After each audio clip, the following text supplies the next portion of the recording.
तर नमस्कार मित्रांनो, मी doctor Balasaheb Surose. Doctor Surose health education हे आपल्या यूट्यूब चॅनलवरती मी सर्वांचं स्वागत करतो. तर आज आपण मलेरिया पार्ट 2चा अभ्यास करणार आहोत आणि याच्यामध्ये मलेरियाचे प्रकारांचा आपण अभ्यास करणार आहोत. मलेरियाचे प्रकार आपल्याला दोन प्रकारे पाडता येतील. मलेरियाचा जो परजीवी जंतू आहे त्या परजीवीच्या प्रकारानुसारही मलेरियाचे प्रकार पाडता येतील आणि 7 रोगशास्त्रीय घटकांचा अभ्यास करूनही मलेरियाचे आपल्याला 7 प्रकारचा मलेरियामध्ये त्याची विभागणी करता येत असते. तर आता आपण मलेरियाचे प्रकार बघूया. तर सुरुवातीला मलेरियाचा परजीवीनुसार प्रकार आपण बघूया. तर परजीवीनुसार मलेरियाचे 4 प्रकार आहेत. तर मित्रांनो, इथं तुम्हाला 1 2 3 4 मध्ये प्लाझ्मोडियम आणि प्लाझ्मोडियम ही 4 नावं एकच आहेत. त्याच्यामध्ये कॉमन आहे. पण समोरचे जे 4 नाव आहेत, वायवॅक्स असो, फॅल्सिपॅरम असो, वेल असो आणि मलेरिया, ह्याच्यामध्ये मात्र फरक आहे. तर 1 नंबरचा बघूया. तर त्याच्यामध्ये प्लाझ्मोडियम लिहिलं आहे आणि समोर वायवॅक्स लिहिले. कोणत्याही सजीवाचं नाव लिहित असताना ते 2 प्रकारे लिहितात.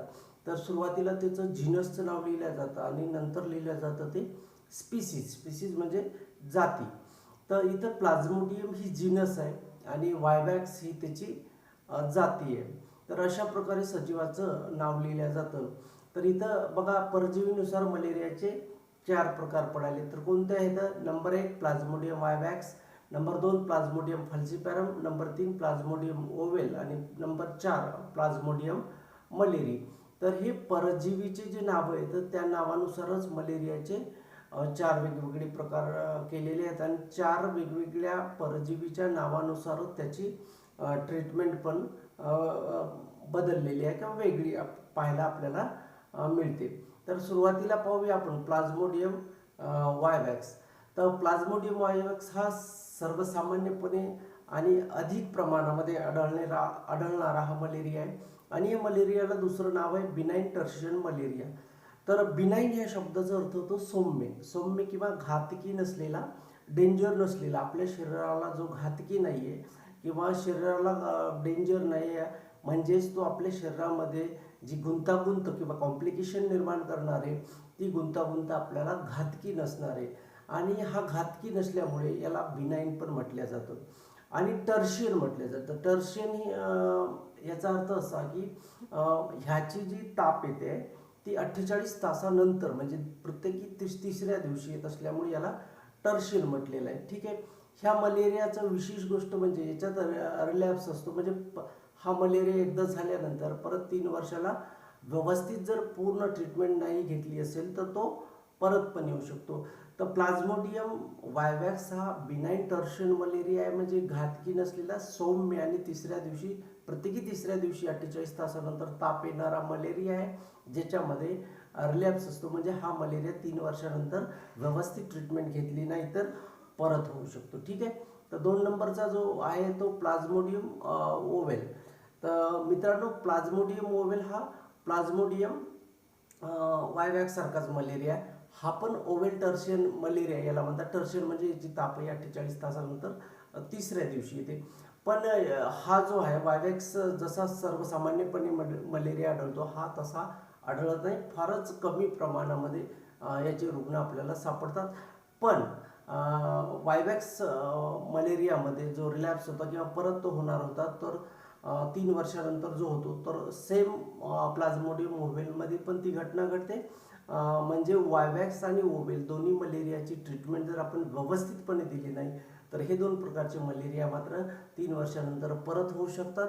तर इथं ही गोष्ट लक्षात ठेवायची की प्लाझ्मोडियम वायवॅक्स आणि प्लाझ्मोडियम ओवेलमध्ये हे रिलॅप्स असतो किंवा तो परत होण्याची संभावना शक्यता असते. ठीक आहे मित्रांनो. तर तिसरा जो आहे तो प्लाझ्मोडियम मलेरी. प्लाझ्मोडियम मलेरी हा याला दुसरं नाव आहे कॉर्टन टर्शियन मलेरिया. कॉर्टन म्हणजे 72 तासानंतर म्हणजे प्रत्येकी 4थ्या दिवशी याच्यामध्ये ताप येते आणि त्याच्यामुळे त्याला कॉर्टन म्हटले जातं. ज्याला म्हणतात फेब्राईल पॅरॅक्झिझम, म्हणजे ताप जी येते ती प्रत्येक 72 तासानंतर येते, म्हणजे 4थ्या दिवशी येते. आणि हा पण लेस कॉमन आहे. म्हणजे जसा की आपण ओवेल पाहिला की त्याप्रमाणे याचे पण रुग्ण फार कमी प्रमाणामध्ये सापडतात. एरिथ्रोसायटिक सिजोगोनी हा एक वेगळा टर्म आहे हा 72 तासामध्ये घडत असल्यामुळे याच्यामध्ये 3 दिवसानंतर ताप येते.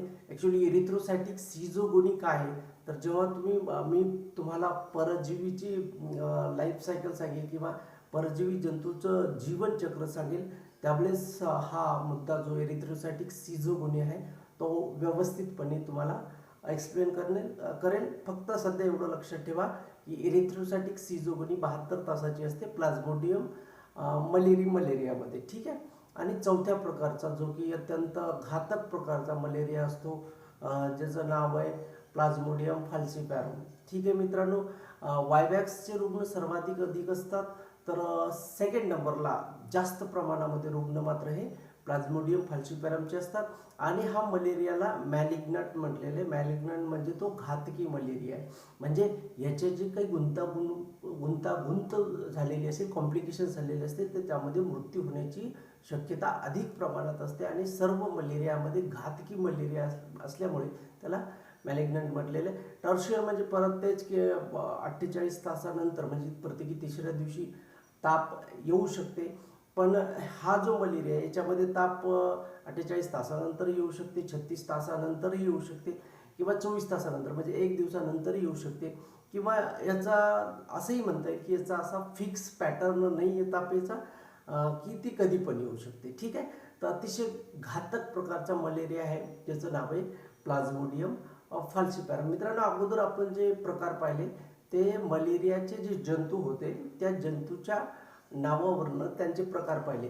आता आपण इपिडेमॉलॉजिकल टाइप्स ऑफ मलेरिया पाहूया. इपिडेमॉलॉजिकल टाइप्स ऑफ मलेरिया म्हणजे साथरोग शास्त्रीय दृष्टिकोनातून मलेरियाचे काही प्रकार होतात आणि हे प्रकार भारतामध्ये आढळतात. त्यामुळे आपण याचा साथरोगशास्त्रीय घटकातूनच मलेरियाच्या प्रकारांचा अभ्यास करूया. तर ह्याच्यामध्ये पहिला आहे रूरल मलेरिया. रूरल मलेरिया म्हणजे ग्रामीण भागात खेड्यात होणारा मलेरिया. तर पहिला मलेरिया जो शास्त्रीय घटकाद्वारे प्रकार आहे त्याच्यामध्ये आहे ते रूरल मलेरिया किंवा ग्रामीण मलेरिया किंवा ग्रामीण हिवताप किंवा खेड्यात होणारा ताप. तर हे ग्रामीण भारतामध्ये जो मलेरिया होतो तो जनरली 2 प्रकारचा अधिक प्रमाणात आढळतो. एक आहे प्लाझ्मोडियम वायवॅक्स आणि फाल्सिपॅरम. ठीक आहे. तर वायवॅक्स आणि फाल्सिपॅरमचे रुग्ण आपल्या भारतामध्ये खेड्यामध्ये अधिक प्रमाणात आढळतात. हा एंडेमिक आहे. एंडेमिक म्हणजे हा जो ग्रामीण भागामध्ये भारताचा जो मलेरिया सापडतोय हा याचे सातत्यपूर्ण आढळ आहे. एंडेमिक म्हणजे सातत्यपूर्ण आढळ आहे. म्हणजे आपल्या भारताच्या खेड्यामध्ये मलेरिया हा नेहमीच काही ठिकाणी आपल्याला सापडतोय. हेल्थ इन्फ्रास्ट्रक्चर म्हणजे आरोग्याच्या ज्या सुविधा आहेत तर त्या खेड्यामध्ये शहरा इतक्या जरी चांगल्या किंवा डेव्हलप विकसित नसल्या तरी मध्यम स्वरूपाच्या विकसित झालेल्या आहेत. तिथे आपल्याला शासकीय यंत्रणेमार्फत उपकेंद्र अंतर्गत आपल्याला आरोग्य कर्मचारी हे तिथं आपली मलेरियाच्या संदर्भातली पूर्ण काळजी घेण्याचं कार्य करत असतात. ठीक आहे. तर रूरल मलेरिया किंवा ग्रामीण मलेरियामध्ये ॲनोफिलस क्युलिसिफेसिस नावाचा जो डास आहे तो डास अधिक प्रमाणात चावतो आणि भारतामध्ये रूरल मलेरिया हा करत असतो. मी डासांचे प्रकार नंतर तुम्हाला डिटेल सांगणार आहे. तर सध्या एवढं लक्षात ठेवा की रूरल मलेरियामध्ये भारतामध्ये ॲनोफिलिस क्युलिसिफेसिस नावाचा डास मादी डास चावतो आणि त्याच्यामुळे रूरल मलेरियामध्ये अधिक प्रमाणामध्ये हा मलेरिया ग्रामीण क्षेत्रामध्ये आढळतोय. मित्रांनो, दुसरा जो प्रकार आहे तो ट्रायबल मलेरिया. ठीक आहे. तर ट्रायबल मलेरिया म्हणजे आदिवासी भागामध्ये होणारा मलेरिया. ठीक आहे. जिथं मृत्यू खूप जास्त आहे. मित्रांनो, फाल्सिपॅरम मलेरियामध्ये भारतामध्ये जितक्या लोकांना फाल्सिपॅरम मलेरियाची लागण होते त्यापैकी 50% म्हणजे अर्ध्या लोकांना मलेरियाची जी फाल्सिपॅरम मलेरियाची लागण होते ती फक्त ट्रायबल एरियामध्ये होते किंवा आदिवासी भागामध्ये होते. आणि विशेषतः आदिवासी भागामध्ये इन्फंट म्हणजे 1 वर्षापर्यंतचं बाळक, यंग चाइल्ड म्हणजे तरुण मुलगा आणि प्रेग्नन्सीवाल्या महिलांना याचा अधिक प्रमाणामध्ये धोका असतो. ट्रायबल मलेरियामध्ये जर क्षेत्रामध्ये हा जर मलेरिया झाला तर ह्या लोकांचा मृत्यू होण्याची शक्यता खूप जास्त असते. मॉर्बिडिटी आणि मॉर्टिलिटी ह्या 2 वेगळे टर्म्स आहेत. मराठीत मी याचा स्पष्टपणे अर्थ सांगतो. मॉर्बिडिटी म्हणजे आजारपणाचा दर आणि मॉर्टिलिटी म्हणजे मृत्यूचा दर. तर ह्या ट्रायबल मलेरियामध्ये मलेरियामुळे जी आजारपणा येतोय तोही खूप जास्त आहे. आणि ह्या ट्रायबल मलेरियामुळे मलेरियामुळे जी मृत्यू होतोय त्याचं प्रमाणही खूप जास्त आहे. म्हणजे ही आपल्यासाठी आदिवासी भागामध्ये जो मलेरिया होतोय ती एकूणच भारतीय आरोग्य व्यवस्थेसाठी ती एक चिंतेची गोष्ट म्हणायला काही हरकत नाही आहे. तर इथं काही प्रॉब्लेम्स आहेत. ट्रायबल मलेरियाला आपण कंट्रोलिंग करत असताना किंवा नियंत्रण निर्मूलन करत असताना तर लिमिटेड हेल्थ इन्फ्रास्ट्रक्चर आहे. खूप सारं नैसर्गिक कारणं आहेत की जिथं आपण त्यांना व्यवस्थित त्या ट्रायबल मलेरियाच्या भागामध्ये आपण हेल्थ इन्फ्रास्ट्रक्चर आपण अजूनही पाहिजे तितकं डेव्हलप करू शकलो नाही, विकसित करू शकले नाही.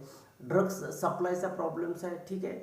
बऱ्याचसा ट्रायबल मलेरियाचा हा भाग हा फॉरेस्ट किंवा जंगलामध्ये असल्यामुळे तिथं ड्रग्स आपल्याला व्यवस्थित पोहोचवता येत नाही आहेत किंवा आपण ड्रग्स पोहोचले तरी ते लोक घेतात पण ती गोळ्या खात नाहीत. असे खूप सारे प्रॉब्लेम्स असल्यामुळे ट्रायबल मलेरिया आणि त्यातले तर ट्रायबल मलेरियाच्या भागामध्ये होणारा फाल्सीपॅरम नावाचा मलेरिया जो की भारताच्या एकूण मलेरियापैकी फाल्सीपॅरमच्या एकूण मलेरियापैकी 50% मलेरिया हा आदिवासी भागामध्ये आढळतो आणि हा आपल्यासाठी चिंतेची गोष्ट आहे, ठीक आहे.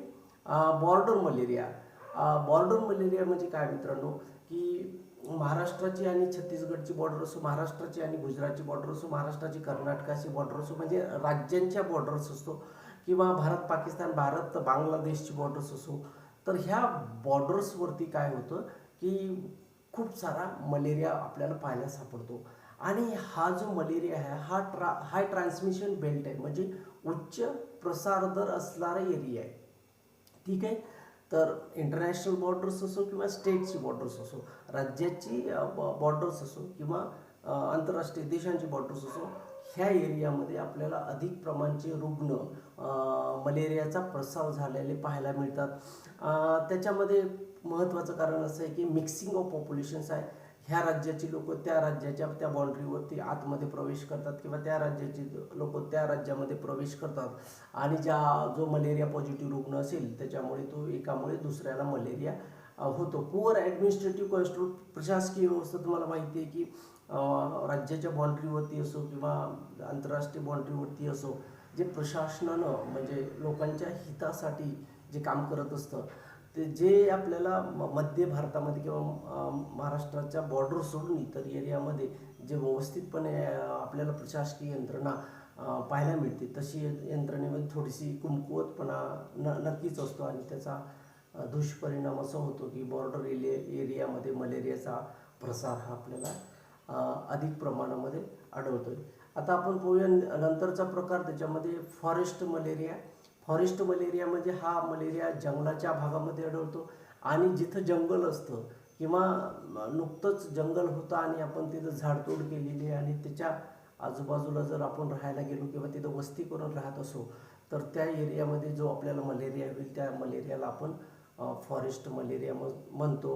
आणि हिच्यामध्ये विशेष महत्त्वाची गोष्ट अशी आहे की हा जो मॉस्किटो आहे तो माणसाला चावतो आणि मग फॉरेस्टमध्ये जंगलामध्ये जातो आणि तो जंगलामध्ये गेल्यामुळे आपल्याला तिथं इंडोर रेसिड्युअल स्प्रेइंग किंवा आपण घरामध्ये जी कीटकनाशक फवारणी करतो डास मारण्यासाठी, ती जंगलामध्ये तर आपण फवारणी करू शकत नाही आहे. त्याच्यामुळे हा मलेरिया खूपच अवघड असतो कंट्रोल करण्यासाठी किंवा नियंत्रण करण्यासाठी, कारण तो डास आपल्या घरामधला जो डास असतो तो आपल्याला चावतो आणि अंधाऱ्या खोलीत जाऊन आराम करत असतो आणि आपण जर तिथं फवारणी केली घरामध्ये तर तो डास आराम के साथ आपल्याला मारता येतो. परंतु इथे फॉरेस्ट मलेरियामध्ये तो डास आपल्याला चावतो आणि फॉरेस्टमध्ये उडून जातो. त्याच्यामुळे तिथं आपण फॉरेस्टमध्ये फवारणी करू शकत नाही आणि फवारणी न केल्यामुळे मच्छरांची किंवा डासांची त्या एरियामधली जी घनता आहे ती वाढतच राहते आणि हा मलेरिया आपल्याला नियंत्रित करायला खूप अवघड जातो, ठीक आहे मित्रांनो. तर नंतर बघूया आपण फ्लोरोसेंट मलेरिया. फ्लोरोसेंट मलेरियाचा म्हणजे मलेरिया आणि जो पूर येतो त्याचा काही संबंध आहे का, तर मित्रांनो फ्लोड्सचा आणि मलेरियाचा फार जवळचा संबंध आहे. जेव्हा केव्हा पूर येतो तर पूर आल्यानंतर काय की तो पाणी आहे ना त्या पुराचं नदीपात्रातून बाहेर पडतं आणि वेगवेगळ्या ठिकाणी ते पाणी जमा होतं आणि अशा जमा झालेल्या पाण्यामध्ये ॲनोफिलिस नावाचा मादी काय करते की अंडे टाकते किंवा तिला अंड टाकण्यासाठीचा स्रोत मिळतो आणि स्रोत मिळाल्यामुळे तिथे खूप साऱ्या ॲनोफिलिस डासांची पैदास होते आणि पैदास झाल्यामुळे तिथं मलेरिया होण्याचा खूप सारा शक्यता खूप जास्त असते, नाही तिथे मलेरिया होतोच. आता लॅक टाईम म्हणजे काय, जर पूर आल्यानंतर किती दिवसामध्ये मलेरियाचा त्या भागामध्ये उद्रेक होऊ शकतो, तर 6 ते 8 वीक्स म्हणजे 6 ते 8 आठवड्यामध्ये म्हणजे 1.5 ते 2 महिन्यामध्ये पूर येऊन गेल्यानंतर पाण्याचा तो साठा होतो, डासांची पैदाईस होते आणि तिथं आपल्याला मलेरियाचा उद्रेक झालेला सापडतोय. तर फ्लड्स म्हणजे खूप सारं पाणी जर आलं सुरुवातीला आणि एखाद्या ठिकाणी जर डासाची पैदासचं स्रोत असेल आणि जर खूप जास्त पूर आला तर तो आराम के साथ ते अंडी वगैरे वाहून जातील. पण पूर येऊन गेल्यानंतरचा जो 6 ते 8 वीक्स असतील किंवा 6 ते 8 आठवडे असतील, ह्या आठवड्यामध्ये मात्र वॉटर पूल्स म्हणजे एक स्रोत तयार होतात मलेरियासाठी आणि त्यांना ते अंडी टाकण्यासाठी एक पोषक पाणी तिथं तयार होतं आणि त्याच्यामध्ये ते अंडी टाकून त्याच्यामध्ये त्यांची पैदाइश वाढते आणि पुरानंतर आपल्याला खूप साऱ्या प्रमाणामध्ये मलेरिया झालेला आढळतो. मित्रांनो, मलेरिया इन प्रोजेक्ट एरिया हा पण मलेरिया आपल्यासाठी चिंतेची बाब आहे. मलेरिया इन प्रोजेक्ट एरिया म्हणजे जिथं कुठं काही नवीन प्रकल्प सुरुवात आहे. मित्रांनो, खूप सारे कन्स्ट्रक्शन साईट्स असतात.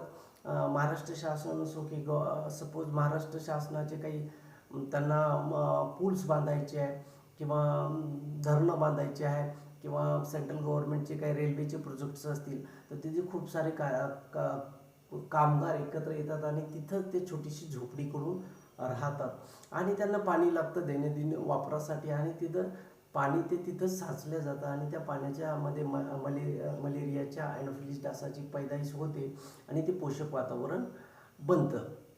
ठीक आहे, रेल्वे रूळ टाकायचा असेल तर तिथं खूप सारे वेगवेगळ्या राज्यातली पोटापाण्यासाठी कामगार वर्ग येतो, कर्मचारी वर्ग येतो आणि तिथंच ते राहतात आणि त्यांना पण मलेरियाची लागण होण्याची तिथं शक्यता जास्त असते.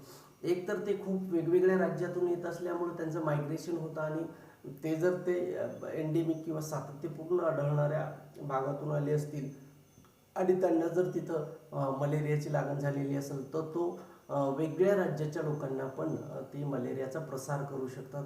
आणि इथं सगळ्यात मोठी धोकादायक गोष्ट अशी आहे की मलेरिया इन प्रोजेक्ट एरिया हा जो मलेरिया इन प्रोजेक्ट एरिया असतो तो क्लोरोकिन रेजिस्टन्स असतो, म्हणजे क्लोरोकिनचा तिथे बऱ्याच वेळेस काहीही उपयोग होत नाही.